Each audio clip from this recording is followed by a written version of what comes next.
हाथी की सूझबूझ। एक जंगल में हाथियों का एक झुंड रहता था। उसमें सबसे बड़ा हाथी, जिसका नाम मोती था, वह अपने पूरे परिवार की देखभाल करता था। जहां भी जाते थे सभी झुंड में जाते थे और सबसे आगे मोती चलता था। वह बहुत सालों से इस जंगल में रह रहा था। उसे पता लग जाता था कि कहाँ शिकारियों ने जाल बिछा रखा है और कहाँ पानी मिलेगा, कहाँ भोजन अच्छा मिलेगा। इसी तरह समय बीत रहा था। इधर जंगल में कई शिकारी बार बार आ रहे थे। वे किसी हाथी को पकड़कर उसे मारकर उसके दांत निकालना चाह रहे थे। शहर में हाथी दांत की बहुत अच्छी कीमत मिल जाती थी। मोती जानता था कि अगर झुंड में रहेंगे तो कोई हमला नहीं कर पाएगा।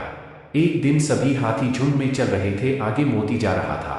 तभी पीछे एक छोटे हाथी भोला से चला नहीं जा रहा था। उसने सोचा सब धीरे धीरे जा रहे हैं, यहीं बैठ थोड़ा विश्राम कर लेता हूँ। वह विश्राम करने बैठ गया। तभी उसे नींद आ गई। ताक लगाए शिकारियों ने देखा कि एक हाथी झुंड से पीछे रह गया। उन्होंने तुरंत जाल और रस्सियों से उसे जकड़ लिया। शिकारी उसे जल्दी से रस्सियों के सहारे गाड़ी पर चढ़ाने लगे।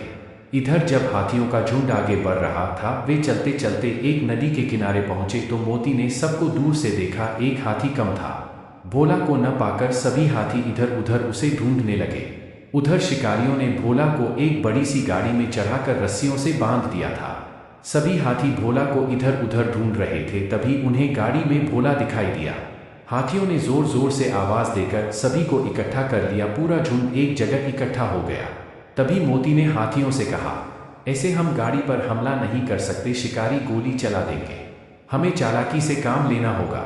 तुम सब हाथी इधर उधर जंगल में छिप जाओ, जब मैं कहूँ बाहर आ जाना। मोती ने सबको छिपा दिया। इधर शिकारी गाड़ी लेकर चलने की तैयारी कर रहे थे। कुछ दूर जाने पर शिकारियों ने देखा एक हाथी, जिसके लंबे लंबे दांत थे, सड़क के किनारे लेटा हुआ है और उसकी आंखें बंद थी। शिकारियों ने समझा कि वो मर गया है। शिकारियों ने आपस में बात की और फैसला किया कि इस हाथी के दांत निकाल लेते हैं, दुगना मुनाफा होगा। बाद में इस हाथी को ले जाएंगे। सारे शिकारी जैसे ही मोती तरफ बढ़े, पीछे से मौका देखकर सारे हाथियों ने गाड़ी को घेर लिया। इधर शिकारियों के पास आते ही मोती तेजी से उठकर खड़ा हो गया। शिकारियों के हथियार गाड़ी में थे, जिसे हाथियों ने घेर लिया था। यह सब देखकर शिकारी डर गए। मोती उनकी ओर बढ़ रहा था। तभी उनमें से दो शिकारी भाग कर गए और उन्होंने रस्सियों को खोलकर भोला को नीचे उतार दिया। उसके बाद मोती ने एक शिकारी को अपनी सूंड में उठा लिया और लेकर चल दिए।